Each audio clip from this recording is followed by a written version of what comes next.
There's one group larger than the Fed, and that is what Ed Yardeni coined 40 years ago, the bond market vigilantes. The collective wisdom of the bond market is larger than the Fed. The problem is the bond market right now is not of a collective wisdom. It is not of one thought. There's people that all over the place in the bond market. Some are bullish, bearish, up, down, left, right, forward, backward. But if you get inflation, and then everybody is of the perception that inflation is here eroding the value of fixed income investments, then they become of one mind. And that one mind is to sell. And interest rates go up. And then at that point, the Fed can't stop interest rates from going up until the market demands that they just stop with the profligate policies. For me, the best part of my podcasting journey has been a chance to refine my own investment framework through a series of conversations with extraordinary investors in every corner of the world. In this series, I, along with my co-host Robert Carver and Moritz Siebert, want to continue our education by digging deeper into the minds of some of the thought leaders when it comes to how the world economy and global markets really work, to try and learn how they think. We want to understand the experiences that have shaped them, the processes they follow, and the historical events that have influenced them. We also want to ask questions outside our normal rules-based playground. We're not looking for trade ideas or random guesses about an unknown future, but rather knowledge accumulated over the course of decades in the markets to try and make us better informed investors. And we want to share those conversations with you. Our guest today is a true master when it comes to providing objective, data-driven research with a unique perspective. So I'm convinced you will enjoy our conversation with Jim Bianco of Bianco Research. Jim, thanks so much for joining us today for a conversation as part of our mini-series into the world of global macro, where we relax our usual systematic or rules-based framework to provide you with a broader context as to where we are in a global and historical framework, and perhaps discover some of the trends that may occur in the global markets in the next few months or even years, and ultimately how this will impact us as investors and how we should best prepare for this future. So we're super excited to dive into many different topics in the next hour or so, not least because you are one of the most prolific researchers that I've come across. And what I love about your work is that you are very generous when it comes to sharing it on Twitter and other platforms. So welcome. And let me kick it off with just kind of a 30,000 feet question, if you don't mind. We've had a number of guests on this series, and I kind of ask all of them where they think we are in a global macro picture, because to me at least, it feels like it's kind of a blend of things we've experienced before. There's a lot of analogies back to the 1929, 1930s. There are people talking about the Japanese bubble in the late 80s. Of course, we refer back to the tech bubble, the great financial crisis. And then on top of all of this, we have this global pandemic that has come into our world, which makes it a pretty unique time to be alive and to be an investor. So let me just kick it off, Jim, and kind of get your big picture right now. Yeah, well, thanks for having me. I'd have to start with, this is unlike anything that we've seen before. First of all, you're right. We've got a global pandemic going on. This is not the first time in history we've ever had a global pandemic. But interestingly, this one is coming, or came, I should say, at the height of a very long expansion and at all-time highs in financial markets. Most of the other ones, whether it be 2009 with SARS, 1968 with the Hong Kong flu 57, or 1918, just to name off a few, usually don't come near all-time highs. Now, it's more a coincidence than anything else. On top of that, what we did this time that's unique to all the other ones is we effectively did a global economic shutdown. That's never been done before. No one really knows what that means, and we're still all trying to feel around in the dark as to what its implications are. So yeah, we use a lot of analogies that it's like the 30s here, and it's like 2008 here, it's like 1918 here, but we're all just guessing because there is no roadmap for something like this that we're looking at right now. Yeah, no, absolutely. I mean, I'm going to just stick with you for a little while and ask a couple of bigger questions, and then Rob and Moritz will join in. But I did notice that you have a webcast out recently, maybe even this week, where you kind of talk about a few big topics, which I think we'll spend a little bit of time on today, without a doubt. I mean, it's kind of rates, where we are on that. Obviously, we've seen a massive change in kind of retail investor behavior. And then, of course, the world is trying to manage reopening the economies. You mentioned about the shutdown, which is definitely unique. And now we have this equally unique situation is, how do we restart this thing? So let's just jump in with the first point, and that's just sort of interest rates. And also, I think some investors will sit back and look at what's happened in the equity markets in the last few months, where we had certainly quite a lot of volatility. I think the first time ever we had like a yearly, I think it's called an outside reversal, where we hit both new highs and new lows compared to last year. Yet the last couple of months, interest rates have not moved dramatically. So tell us a little bit more about what you're seeing in that space. Interest rates have probably been, in my mind, the more interesting of the cases, because what's happening there is a question about whether or not there is still a market signal left in interest rates. That's because of the heavy involvement by, let's say, the price-insensitive buyer of the Federal Reserve. They literally create the money that they're using to purchase securities. And so I'm of the opinion that they've greatly reduced the signal there. And not only is the Federal Reserve buying bonds, but let's be more specific. They're buying mortgage bonds, they're buying treasury bonds, they're buying corporate bonds, including junk bonds, anything that has been downgraded since March 22nd, otherwise known as a fallen angel. They're buying ETFs. They're also looking at buying loans, whether or not they're Main Street loans or Paycheck Protection Plan loans. And they're also looking into the possibility of buying municipal bonds as well, too. And they're doing it in an aggressive way, in a way that we haven't seen them do it before. So it begs the question that the reason that we have markets and the reason we have people like me that look at markets is we try to look at the signals that markets are telling us, give us an idea of where the economy is going to go. I don't think I could trust any of the signals in the bond market right now with this big a buyer. That's why I've always marveled at people that will, go into great detail about, well, the yield curve was here and it went there and now it's going over here.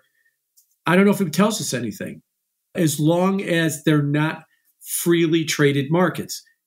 Within that, taking a step back, what's also happened, if you look at the investor flows, is since March, investors have been bailing out of the bond market in a big way. They were selling corporates, they were selling treasuries, they were moving themselves into money market funds. Foreign central banks even sold over $150 billion worth of treasuries as well, too. But at the same time that they were doing that, the Federal Reserve stepped in and was at one point buying over $100 billion a day of bonds. Now they're down to about $5 to $8 billion a day today currently. But it looks like what they've been effectively doing is the word you hear all the time, yield curve control. All that means is price fixing, that they've been trying to fix the price of interest rates. And I think that we've already had it. And that's why the bond market has exhibited very little volatility and its yields have not moved much. And that's why, like I said, if that's indeed the case, that you have effective yield curve control from the Fed, and they've been offsetting whatever selling that the private sector did and then backed off when the private sector stopped selling, I don't know if you've got any signals out of the bond market at all. And so it's going to be very tough to use it as some kind of a mechanism to tell us how's the economy going, what's the state of inflation, and everything else. So it's an unusual period because we have not seen anything like this. About the closest example we have, modern times, might be Japan. And the same thing applies there too. The signaling that you're getting out of the JGB market about the state of inflation and the economy in the Japanese market is very loose, if not non-existent. It really whatever JGBs do doesn't tell you a whole lot about what's going on with the Japanese economy. Yeah, it's interesting you talk about signaling from the yield curve, because as part of our global macro series, we've had Cam Harvey on, who's obviously the inventor of the yield curve indicator. So, of course, he believes that at least back in June last year, there was a signal, and he called it, I think it's 8 for 8 now in terms of signaling recession. Have you ever, do you put any weight, or have you historically put weight on his way of looking at the yield curve to predict recessions? Yes, I know Cam, and I think his work has been truly fantastic. And I was with him last year exactly saying that the inverted yield curve was a signal that interest rates were too high. That to me is what an inverted yield curve means, if you want to put it simply. When long-term rates are lower than short-term rates, they're just saying that short-term rates are too high and it's restrictive and it can produce a recession. And I was there with him on that. And we did get a recession. Oh, but it was a pandemic. The yield curve couldn't have predicted the pandemic. True. But we will never know what would have happened without it. Maybe we would have had a recession anyway without it. I tend to think that way as well. But since March, I'm talking about since March, not forever, when the Federal Reserve stepped in a major way like we've never seen before, I think that I'm starting to question signals I'm getting because, again, it's not a freely traded market. It is not the intersection of buyers and sellers making conscious decisions on what they want to do. There's a big player in there that is inventing money out of thin air and is using that to manipulate markets to a particular end. So that's why I've been very suspect since March about what's going on in the economy as I measure the interest rate market. Sure. Rob, what's on your mind? Let's just do a little bit more of this looking back and comparing where we are now versus what might happen before. I guess the commonality between this crisis and the last one in post-2008 is the fact of this massive intervention by central banks. How would you compare the kind of quantity of that intervention, then versus now? In other words, last time there were concerns that the intervention basically ended up pushing up the price of bonds, which is obviously what we wanted. But that then did not lead to banks lending more money, price of credit coming down, and an increase in consumption at the other end. That didn't really seem to have much of an effect on the real economy. Is there more like to be a better outcome now, do you think? Have we learned our lessons? Or is it time for another approach? Or is it a question of that they're just not doing enough? That's a good question. And I'll answer the question this way. Remember that in 2008 and 9, when they did their extraordinary interventions, it did produce a recovery. A recovery came in the wake of those interventions, to say it that way. That recovery lasted for 11 years. And that was, at least in the US, the longest expansion in history. But what is not often talked about with that expansion is if you look at the total gain of GDP over those 11 years, something like 35%. It moved up in aggregate 35% higher than it was in 2009. That actually ranks as below average. So you had a very long recovery, but in total, it was a very below average recovery. And I've attributed that to the intervention removes or dampens the animal spirits, dampens the creative destruction, whichever metaphor you want to use, for capitalism. And while they're able to suppress the cycle so that it lasts longer, the consequence of that is a cycle that's a lot shallower. And so that's why I think we saw the political polarization and we saw a lot of the angst, like the Tea Party movements and everything else, about the state of the economy.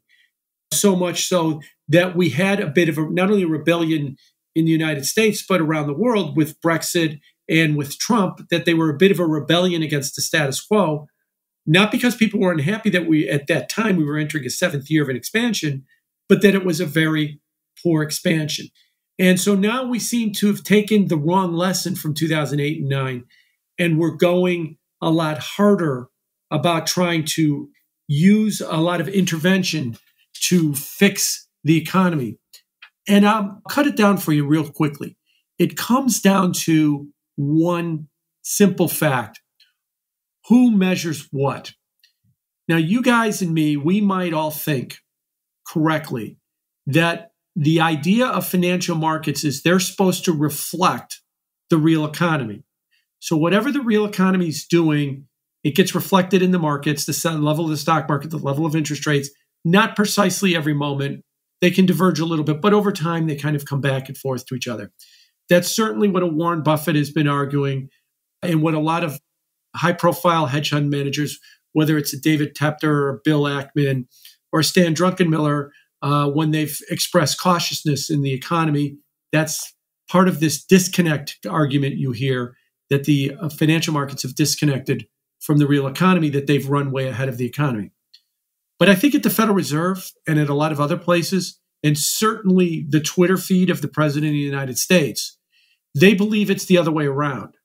They believe that the economy reflects the stock market.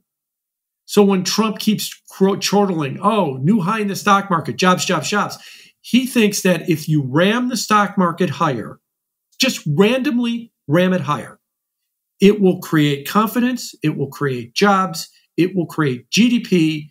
The economy will then reflect the stock market. I think the Federal Reserve thinks that. I think that the Treasury Secretary thinks that. And I think there's a number of other people that think that as well, too. That is what, and that used to go by the old name called the wealth effect. And so I think that that's really going to be the question of the day, which reflects what?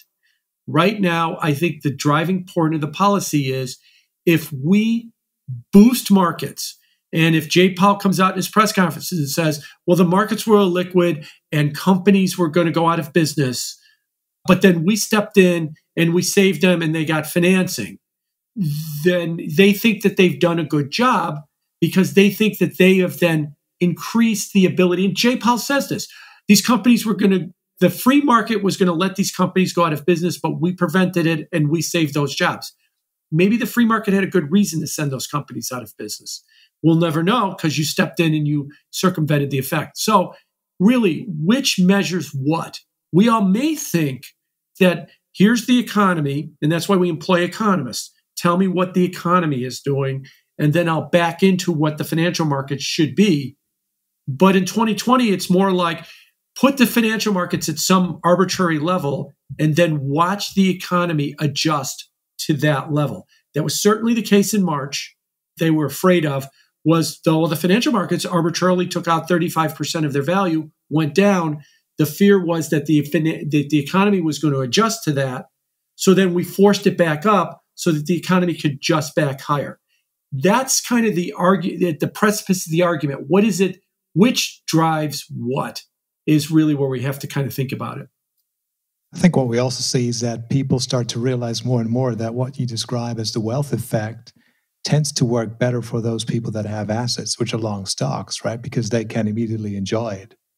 And those people who don't have assets, so not as much assets, and aren't long stocks, they're kind of like left on the sidelines. And it leads to more central bank intervention extraordinaire. And we've had quite a few. It's not just that we've had the global financial crisis, 2008, 2009, and a couple of interventions there. And now we have a couple of interventions right now. We've had quite a few in between, which I'm not sure if people want to forget about them, but, there's been Operation Twist and quantitative easing 1 and quantitative easing 2. And it's kind of like, every year, every second year, there's been something going on.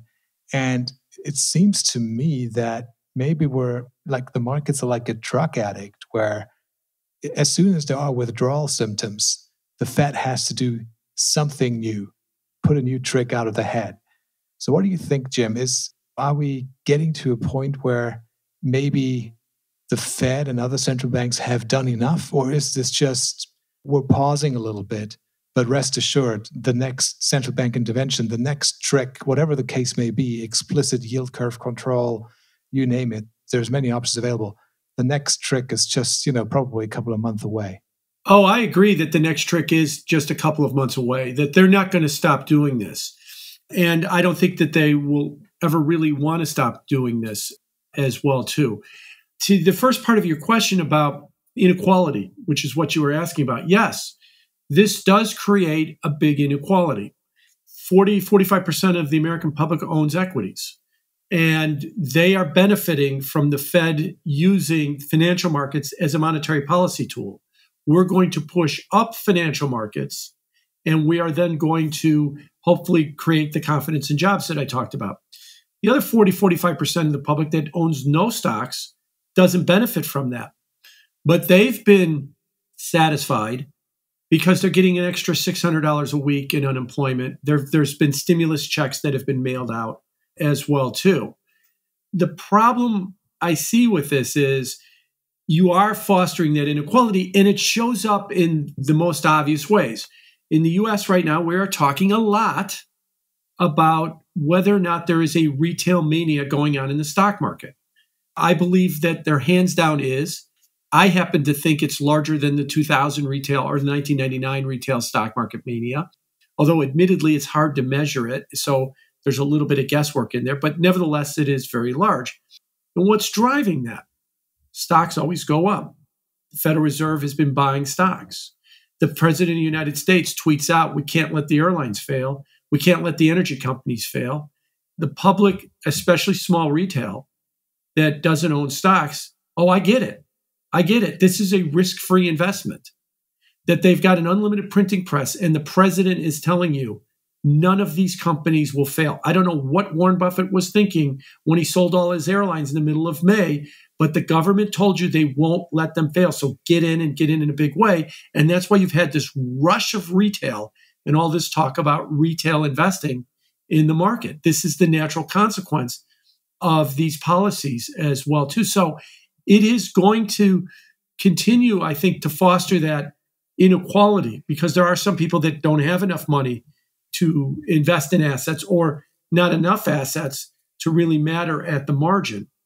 You know, Chairman Powell knows this, I think. It's been very curious that he's been asked a lot of times, do your policies foster inequality? And it's about the only time he ever shows any emotion. Absolutely not. We have none of our policies have anything to do with inequality. It's all the virus's fault. It's all Congress's fault. It's not the Fed's fault. Well, Jay, it actually is. You're the one that's pushing up assets, financial assets. Financial assets are held by richer people. They're benefiting from that. You're trying to tell me, and you've said this, well, if I make all the bondholders rich by holding up their bond prices, then the companies can issue more debt, and then they can expand and hire more people.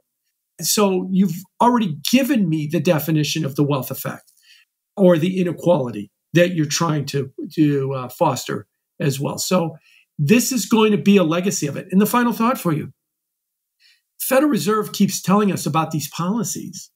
Oh, well, we're going to do this for a while, and then the markets will recover, and then we'll get out and we'll stop. I heard that 12 years ago. 12 years ago, they said, well, we're going to do this unconventional policy of quantitative easing. And then once the markets stabilize, we'll stop doing it. And they tried. They ended QE1, as you mentioned. And then the markets wobbled in 2010, and then they did QE2. And then they ended QE2, and the markets wobbled. And then they did Operation Twist. And then they tried to do the taper tantrum, and the markets wobbled, and they came back into the market. Then they tried to get out again in the fourth quarter of 2018, and the markets wobbled, fell 20% by the S&P 500. And then they turned around and they got back in again. They're never getting out of this policy. They're never getting out. Just like they did never, 12 years later, they never got out of QE. I don't think they're going to get out of any of these policies. They'll try. Markets will throw a fit, and then they'll come right back as well. So this is going to be, to some extent, until the markets reject them, this is going to be the status quo with the way that they trade. So they are like a drug addict. It's like, we're doing those measures in perpetuity, but what's the end game of that? It's difficult for me to believe that you can just say, yeah, let's do that for the next 10, 20 years. Whatever the case may be, there's a little bit of a fire, we'll throw liquidity at it, we'll extinguish the fire. This is always going to work. I think at some point there will probably a natural breaking point where they will lose the trust of the market, and then the thing falls apart. Yeah, I agree. I'll offer you an idea of where that breaking point is, and that's inflation. Now, that's something we haven't had to any great degree, at least by the measured numbers or by the market's perception. And I'm clear about those words, the measured number and the market's perception. When I say inflation, people say, oh, I don't care what the CPI says. Look at the price of this or the price of that. I see inflation every day. Okay, you may. That's cost of living. That's a little bit different than consumer price index. But more to the point, the market doesn't see that. But if the market perceives that there is inflation and that inflation starts up, then you'll see a rejection by bond investors. There's one group larger than the Fed, and that is what Ed Yardeni coined 40 years ago, the bond market vigilantes. The collective wisdom of the bond market is larger than the Fed. The problem is the bond market right now is not of a collective wisdom. It is not of one thought. There's people that all over the place in the bond market. Some are bullish, bearish, up, down, left, right, forward, backward.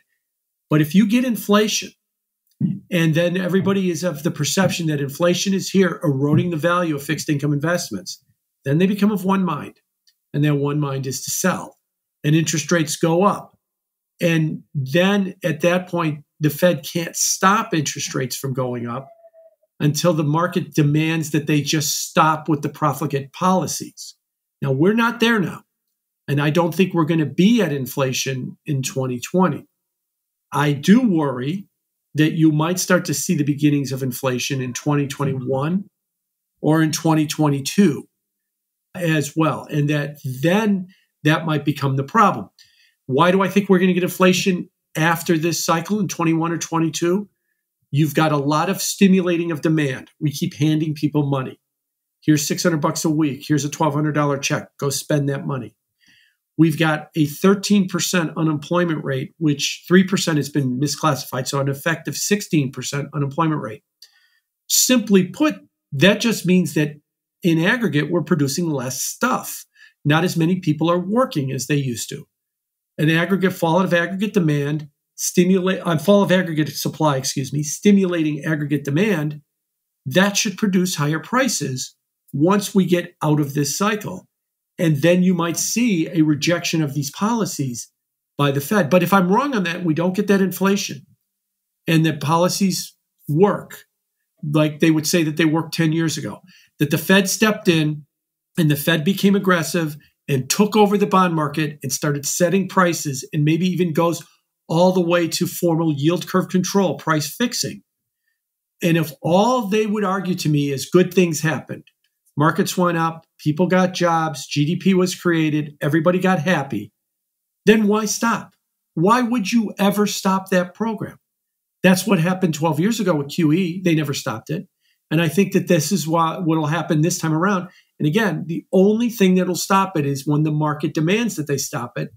And I think that's inflation. And I think that could be a story for next year and maybe the year after.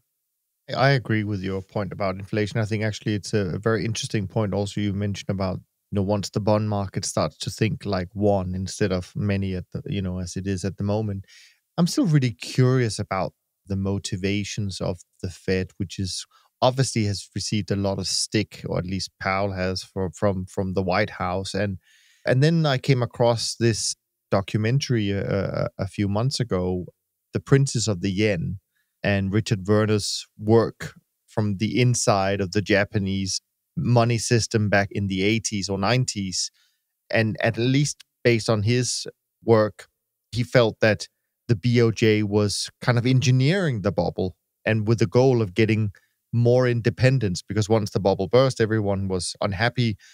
It would lead to more independence for the BOJ. Could there be any similarities to why the Fed is doing what it's doing? Could it want more independence? Because clearly it's not really independent. I mean, it's clearly being influenced by other parties. Yeah. If they want more independence, they're going about it the wrong way because they've got less independence right now. Let me back up to the beginning of your question. Yeah. The White House has been criticizing the Fed, but if you listen closely to what Trump's criticisms have been, they've simply been, you're not profligate enough. You're not pushing the stock market up. Right before the pandemic hit, President Trump spoke at the Economics Club of New York, and he said, I guarantee you, if Jay Powell did the right thing, the Dow Jones Industrial Average be 10,000 points higher. Oh, I get it. I know what you want here. You want them to force the stock market up. And you will then justify it because it will create confidence in jobs. And that's what the big complaint was about the Fed. Now, the problem is when the pandemic hit and the economy was tanking, I get it. The Fed can't just sit there and just start citing obtuse economic theory. They had to do something.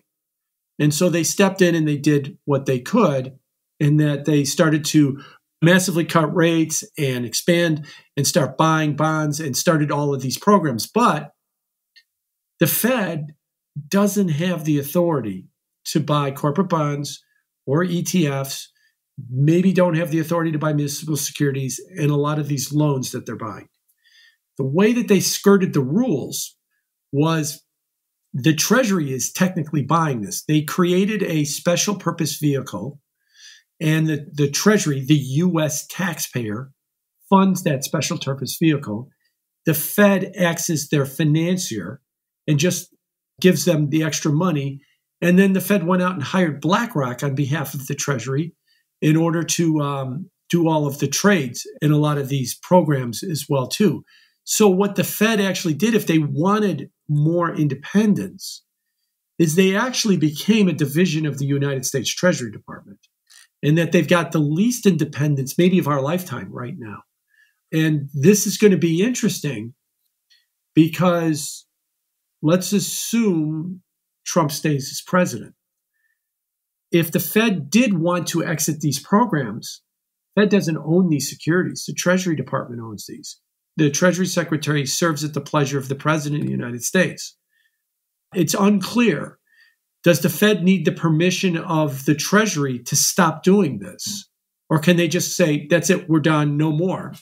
And so they are of one mind. In fact, if you look at Jay Powell's calendar, they've released his calendar now for April, and his calendar for May will be released last week. But every single day in the month of April, Jay Powell had at least one conversation with Steve Mnuchin every single day. And I suspect something similar like that will have happened in May as well, too. And so they are the least independent that they've ever been right now because they're so tied up with the Treasury. So it's really been, I know a lot of people think that the Fed wants to be more independent. They actually went the other way with this. And it's been a work in process. I don't know where it's going to go next. I don't know how they're going to extricate themselves from this lack of independence or what it will mean in the future. But it'll be interesting to watch. A lot of people who are proponents of MMT say, the central bank should be doing MMT. I struggle to see how that's different or better than government themselves stepping in and saying, right, we're not going to be able to do this thing of pumping up asset prices and therefore improving the real economy. That's not just the way things work. We need to intervene directly in the real economy and actually, spend money on the fiscal side. No, I agree. Let me give you a statistic. But the Treasury's projections and the Fed's projections are correct, between March and August, they are going to, in a combination of either print or borrow, the equivalent of 4 years of tax receipts in 5 months.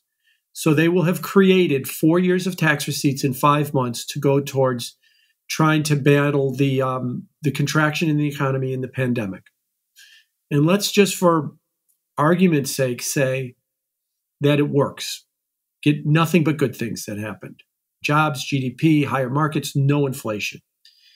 There's been an argument that's been made. I've made it too. Okay, if you could pull that off without there being any downside, and just to kind of get it, starkly, or to get my point across, why do we need taxes anymore? Why do we need an IRS? Why don't you just print up what we want every year? Congress can decide what they want to spend money on, and then just phone over to Jay Powell, and he can print up the money, and away we go. Because if you're doing it now, and you're going to do 4 years worth of it now, and you're not going to have any bad things, why would you stop? Why would you ever stop doing that then at that point? So I do think that what the Fed is doing, what the governments are doing worldwide with their massive intervention, is going to have a profound impact one way or the other. Either it's going to produce some kind of malinvestment or some inflation, and that's the camp I would eventually be in. Or if it works spectacularly, then we have to rethink this whole capitalism thing all over again and ask, why don't we have our central banks and our governments to have a permanent hand in markets all the time? If every time they step in and put that hand in there, that only good things happen, then why would we ever want them to take it out as well? And investors, they'll just be short-sighted. Up is good, down is bad. I don't care what the policy is, but if my stock prices are higher tomorrow than they were today, it's a good policy. If my stock prices are lower tomorrow than today, it was a bad policy. And that's kind of the only way they look at it. That's why the Fed doesn't get much criticism. I asked a congressman once who's on the Senate Banking Committee, actually senator, and I asked him, why doesn't anybody ever press the Fed in any of their questions? And he said, I'll tell you why. He says, he was talking to me, suppose I wrote down a bunch of hard questions for the chairman to answer. And he goes, suppose I read all those questions, and suppose I tripped up the chairman. The Dow falls 1,000 points.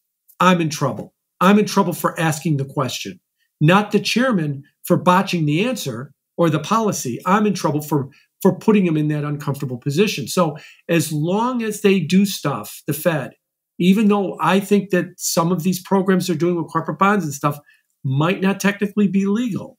That's my opinion, and I could be wrong on it. But no one's even going to risk asking the question because they all like the outcome. Market's going up. Everything is good. So that's why I said, given all that, I think that the Fed thinking that, we're going to create pleasure for everybody, and then we're going to leave. You ain't leaving. You ain't going to leave. And that's going to be the big, or you're going to wind up going too far and creating malinvestment and problems. And then the market will demand that you leave because you're the problem, not the solution. Those are the two possible outcomes I see of this.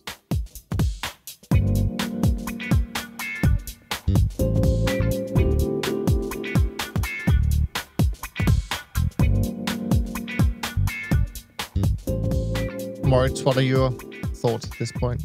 Well, thanks for all of that, Jim. I'd like to, if you guys are okay with that, I'd like to shift gears just a little bit on you, Jim, because I remember one of the conversations that you had with our common friend Eric Townsend a couple of weeks back, and that related to the oil market. And the oil market, at that point, I think when you had the discussion, was about to start its massive recovery, which has since continued, probably to the surprise of many, myself included, how strong that recovery was and how substantially the contango that was used to be priced in the markets has been taken away. I just like, because this is a global macro market, what's your view on where we're going from here as far as oil is concerned, and as far as supply and demand and the market being balanced and the term structure of that market is concerned? Yeah, what's happened in the oil market's been just extraordinary in what we've seen in the last few months. The least bit being the negative prices that we had in the May contract a couple of months ago. A lot of that, it was a function of financial engineering. It was a function of a lot of these funds that buy the front end contract and then continue to roll. I think that they were at the precipice of creating an oversupply in the super contango that we've seen in the market. Now, since that debacle in May, what's happened with the oil market is a lot of the funds that invest in oil have been largely carried out of the market. The famous one, United States Oil Company, the ETF, it was barred from creating or redeeming new shares, and they just got approval to do it again just like a week ago, and they really haven't started doing it in any major way just yet. A lot of other funds like the China Oil Fund blew up as well too. So what you had happened was in oil, I think, was you had way too much financial engineering. And that's what you saw in the wild movements in April and May.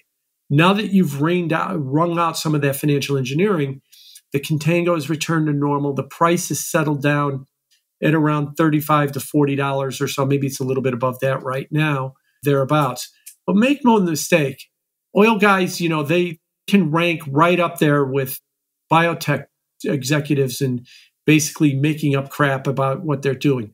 $40 is going to be a real tough problem for the oil industry to continue to make money. I know that what I mean by that is that, these guys would tell me, oh, as long as the price doesn't go under 50, we're going to be fine. That's when they said at the beginning of the year when we were at 65. Then it goes to 48. Oh, we just changed everything. Now, as long as the price stays above 35, wait, how did you fix that in 5 minutes? And the answer is you didn't. So I think $40 is going to be a very tough problem for the oil industry to maintain. And you're probably going to see more cutbacks in production, maybe some bankruptcies.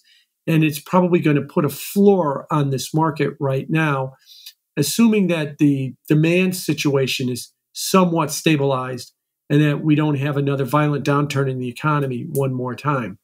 But I think what you saw happen in March and April and May in oil was we had over-financialized the oil market. And when the pandemic hit and we had that sharp fall in oil prices and oil demand, oil prices had a hard time adjusting because of all the financialization, and then had to go through all of that wild movements with negative prices and everything else, basically pushing all of those players out. And now it seems to be somewhat more closer to normal. Yeah, I was just curious, maybe also jumping a little bit around. And that is, I think we can all agree that it's unusual times and it's certainly some kind of experiment that we are seeing in front of our eyes. And it may last for a bit longer, but at some point you would think that something is going to happen. We saw what the coronavirus could do to markets, and maybe something else will happen. And at some point, could be inflation, as you mentioned earlier, Jim.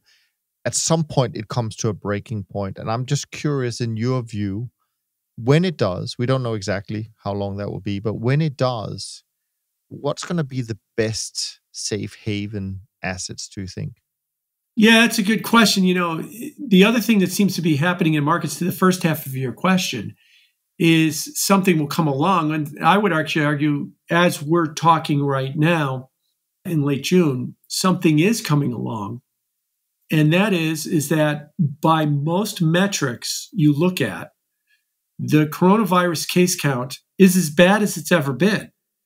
It's just not bad in London, New York, and Paris, so therefore it's okay. But if you take out those large urban areas that were having a big problem in March, it's bad.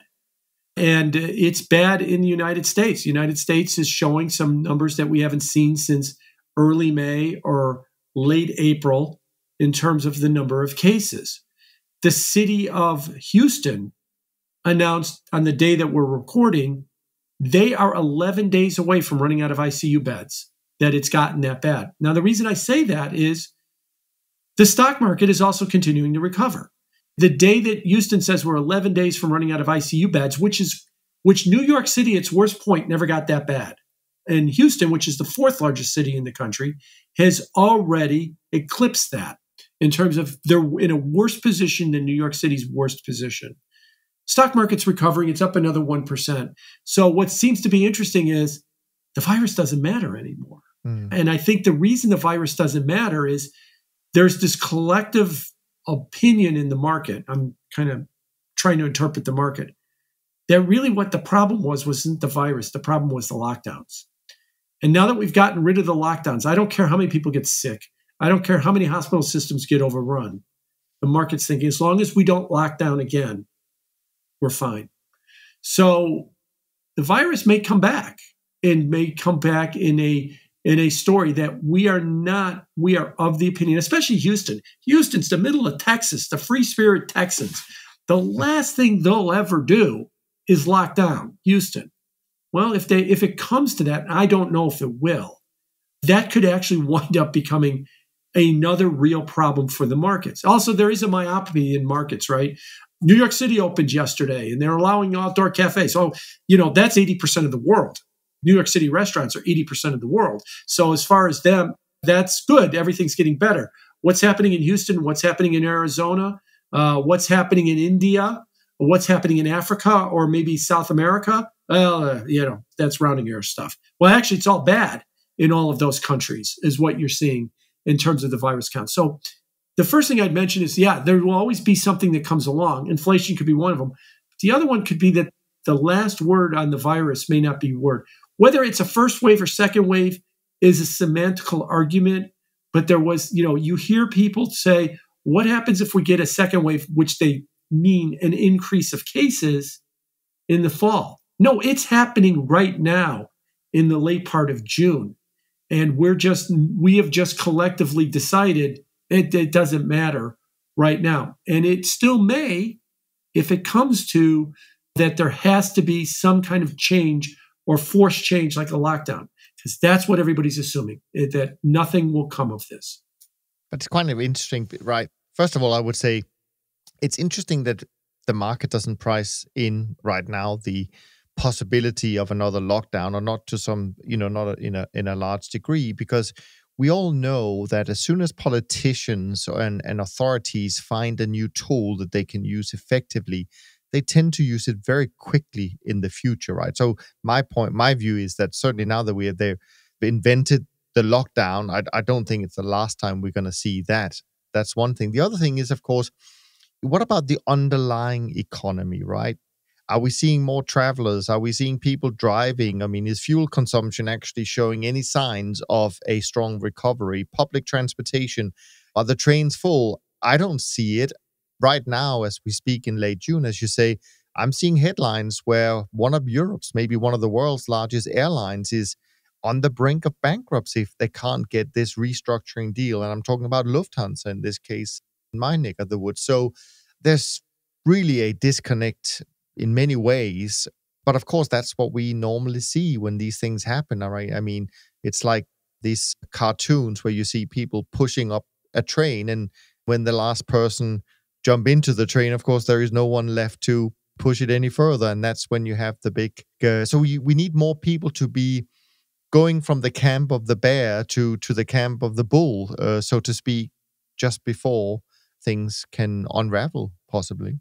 Yeah, no, you're right. Now, as far as where the economy is going, this week is better than last week. Next week will be better than this week. And worldwide economies are recovering.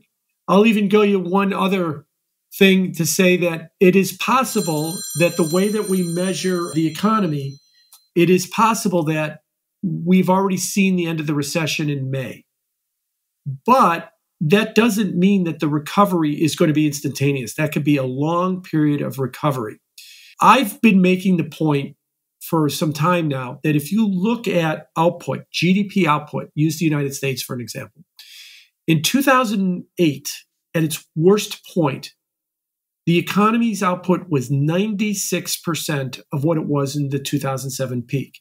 We had fallen, real GDP declined all of 4%. 4%. That produced a 56% correction in the stock market, 10% unemployment, a lot of angst and anxiety, the Tea Party movement, Occupy Wall Street, and everything else. In 1929, the worst recession in history, and we were at 78% of the output in 1929 that we were, in 1932 that we were in 1929. It was 78%. So I think that what people need to understand is I've heard a lot of people say, oh, the economy is recovering nicely and it will be back to 90% of where it was by the end of the year. 90%? That's more than twice as bad as 2008. That's a near depression. You got to get back to 96% just to repeat how bad 2008 was. You got to get back to 98% in order to get back to a garden variety recession. So yeah, we are seeing the numbers recover. We are seeing that subway traffic in New York City is now up to 25% of what it was pre-pandemic, 25%, up from like 4%.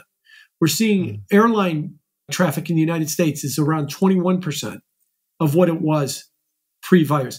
We need to get it to 98% in order to say that we've really recovered. If we come up 60, 70% and then stall, which would be another doubling, if not tripling from where we are right now, that is a bad recession. So I think a lot of people are not appreciative of how bad this can be for the economy.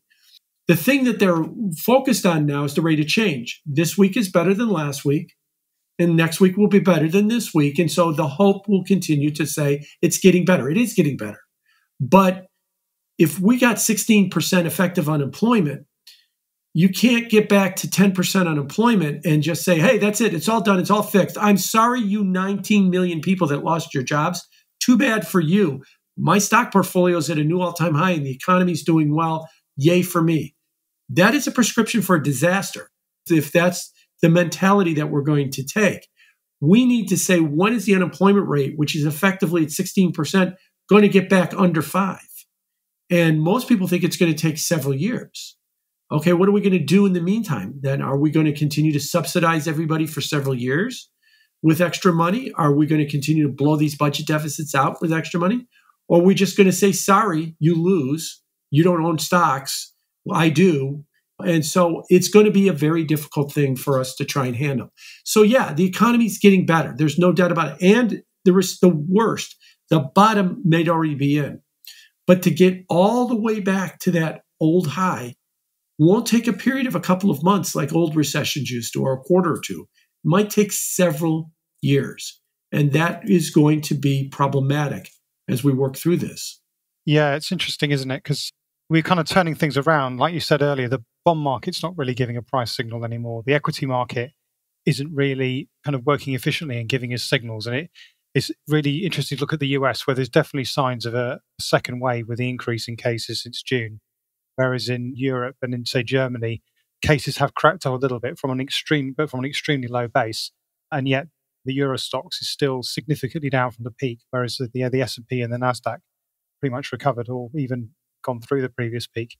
But is there a problem? I'm a big fan, don't get me wrong, of using this. Some people call it alternative data, this more high frequency data that you can effectively use to sort of nowcast the macroeconomy. But isn't the problem with using that in a simple way of saying, well, we need to get back to the previous peak? There's a danger here that there's going to be structural shifts in consumption, and it might be that the long-term normal for, say, I don't know, traffic is actually 80% of where we were before rather than 100%. Or do you really think that we are going to eventually move back to where we were in terms of looking at those numbers? No, I do think that that's going to be the problem, and that you're focused on traffic a lot, that maybe the new peak is going to be 80%. Well, there's a simple reason why. I think over half of all gasoline is consumed by people driving to and from work. If this work at home trend continues, and I think it will, because one of the things I've argued about what's happening with the pandemic is whatever trend is in place, work at home, for one example, you could put them into two buckets. Was it an existing trend that's being accelerated because of the pandemic? And I think work at home is one that was in place and is being accelerated. Or was it one that was created because of the pandemic? Well, if it's being accelerated, it's going to be very hard to reverse it. I think a lot of people don't want to say it out loud, but I think they're very comfortable working at home. And I think they like it this way, and they would like to continue to have it this way. Well, if we're going to drive less, and we are going to need less office space, because I think a lot of companies are going to be very happy with that. Look, we were always afraid of the work at home thing because we always thought, people won't really work. They'll screw around, but they won't work. Well, we found out they do. They do work enough.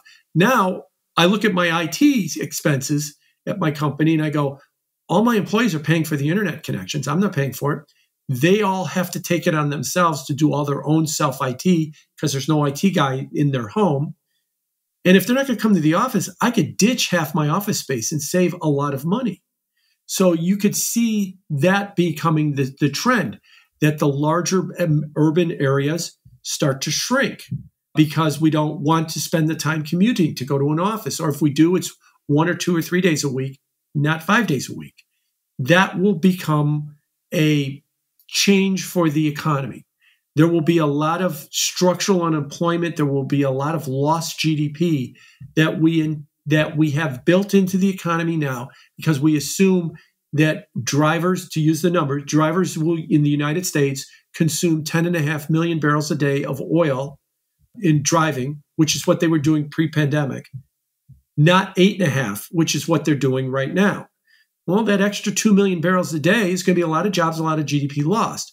A lot of those office spaces are going to see their leases come up, and there's going to be a lot of give back of office, and they're going to have a lot of glut of office space. There's going to be a lot of people that maybe if I can work at home, and home can be anywhere I want it to be, then why don't I become like Neil Ferguson, who's moved to his house in The Economist at the Heritage Institute, who famously said, look, I've moved to my house in Montana. I haven't wandered more than 5 miles from my house since March, and I'm fine with that. I could just stay this way forever as far as I'm concerned. So why don't I, if I'm going to work at home, let's go big and let's sell our house in suburban New York or in Manhattan, and let's move to the backwoods of Vermont or Montana or wherever we want to move. And so you could see a massive change in the economy. That will take years. That will create disruption. That will create problems in the economy that will be much longer term. And a lot of people will feel left out, and it won't be that simple. So yeah, when I hear, the president or Larry Kudlow say, well, the economy is going to boom right back to where it was in early 2020 or 2019, I don't know if we're ever going to go back. I'm not saying it's going to be bad. I'm just saying it's going to be different. I just don't think you just go back and close your eyes and imagine what things were like last summer and say, we're going to go right back to exactly that spot. That's what a lot of people, even Jay Powell somewhat seems to hope for that too. We're going to go right back to where we were last summer. GDP output may get there over a period of time, but that's only after we've restructured to this new kind of thinking that was catalyzed by the pandemic. Just before Moritz, maybe you, I know you have, I'm sure, a question. I just want to add one thing to this particular point, and that is, to me, and I want to hear your thoughts about this as well, Jim, because you know much more about these things than I do. But I mean, it almost seems to me that this could be one of those paradigm shifts that we're entering into. I'm not saying it's the coronavirus that's the fault, but what we're generally seeing in a bigger picture is, I mean, you're seeing people working for car manufacturers, people, as you say, working in the fossil fuel production. We have transportation where technology is disrupting that with driverless, this, that, and the other.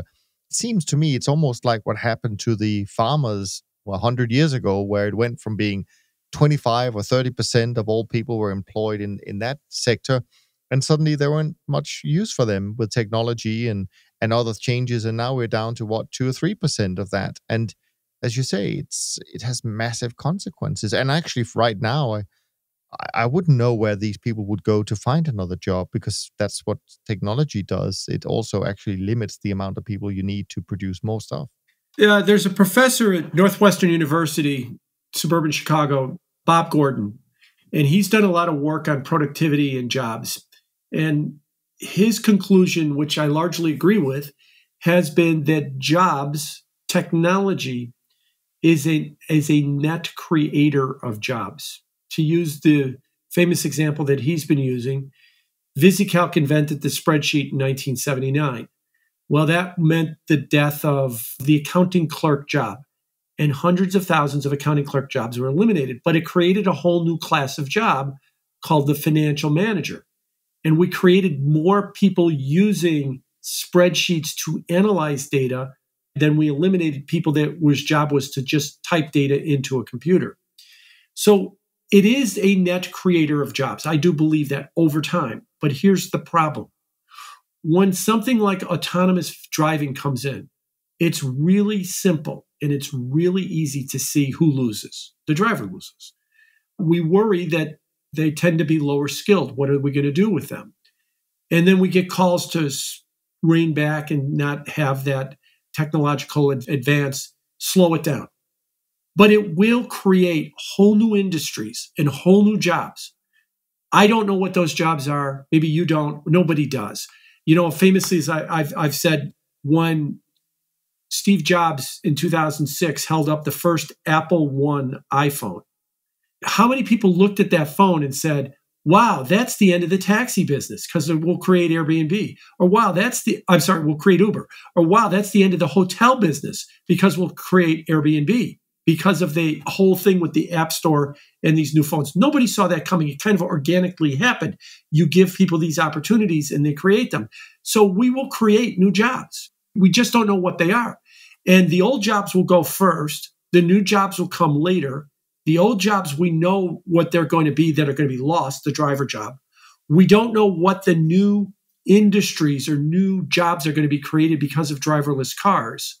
So I'm not afraid of the future happening in that respect, but I understand the anxiety and the stress that it's going to cause to get there.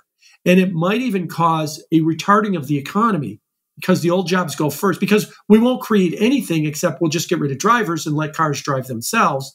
And then when we start realizing the cost of transportation has gone down so much, whole new ideas on what you can use transportation for will be created, and they will create new jobs going on. The internet with the invention of blogs eliminated a lot of newspaper jobs or a lot of reporter jobs, media jobs. But the whole blogging industry created a lot more opportunity than the jobs were lost. But that will take time to kind of go from one to the other. It's not seamless. It's a little bit chaotic and a little bit messy. But I do think that will be what comes of it. So it will be a difficult transition, but we're going to have to make that transition. I just don't see how we're going to go back. And the pandemic, you're right. It may not have created any of this, but what it did do, I think, is accelerated some of these trends. And we're going to see a bigger acceleration of some of these trends. Maybe a deurbanization, maybe a work at home type of thing. Those kind of ideas. I think we're going to see more of that as we move forward. Great, Jim. We want to be conscious of your time. We're just about above an hour, but I guess the million-dollar question that I wanted to bring up, and we didn't even speak about gold yet, but given all that we've just discussed, how would you think one should allocate or structure their portfolio in order to be best prepared for what's to come? It's a good question. Short term, I think risk assets are going to do better in the short term because I think that the pull of central banks and governments trying to reflate markets is going to stay strong, and it's going to be tough to fight that. So it's going to go up. Longer term, you got another 6 months, maybe a year, maybe 3 months to a year of decent markets would be my guess. Longer term, I fear that this is going to create a malinvestment and inflation that's going to have in financial markets struggling thereafter. The inflation, when you ask, so I think that risk markets will then struggle. As far as interest rates go, they're going to stay range bound and they're going to stay kind of tight to where they are right now with a slight upward pull, because I think that inflation in the future might be a slight upward pull, but not a big upward pull. So there's not going to be a whole lot to do in the bond market. And if you use it as a risk reducer, like in a 60-40 portfolio, I don't think it's going to work as effectively as it used to in the past. Gold, you asked about gold. I've always argued that gold and cryptos kind of go into the same camp. How do you get your money out of the financial system? Well, there's really no good way to do it. The closest way we have is gold or maybe cryptos. But here's the problem with gold. It's still so tied to the financial system because people say, do I buy gold? And I say, yes. And go, good, I'll go buy some GLD. Well, wait a minute. The reason you want to buy gold is you think that there's going to be inflation or there's going to be some kind of a problem and that you want to have gold as a hedge. But if you're going to run right into GLD, then go buy Tesla because it's the same thing. You've still got your money in the financial system. Go buy some coins and bury them in your backyard. That nobody knows how to do that, so they don't do that. So I think I'm mildly bullish on gold. I think gold should be going a lot higher. But we've so financialized it between ETFs and futures and derivatives that it's so tied with the financial system. Look at what it did in March. When everything got really ugly, which is the time you're supposed to own gold, it sold off because it also has an element of being a financial instrument too, and it sold off with everything else.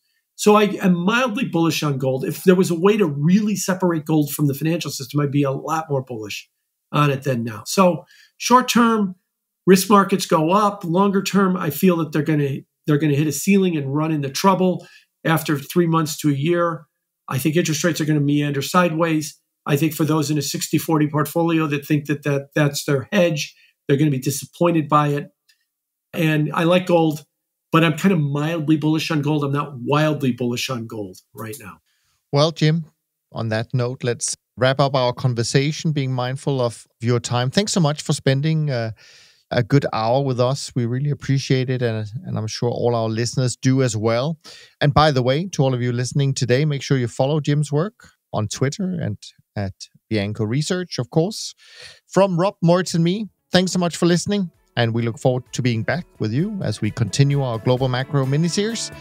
In the meantime, be well. Thanks for listening to Top Traders Unplugged. If you feel you learned something of value from today's episode, the best way to stay updated is to go on over to iTunes and subscribe to the show so that you'll be sure to get all the new episodes as they're released. We have some amazing guests lined up for you, and to ensure our show continues to grow, please leave us an honest rating and review in iTunes. It only takes a minute, and it's the best way to show us you love the podcast. We'll see you next time on Top Traders Unplugged.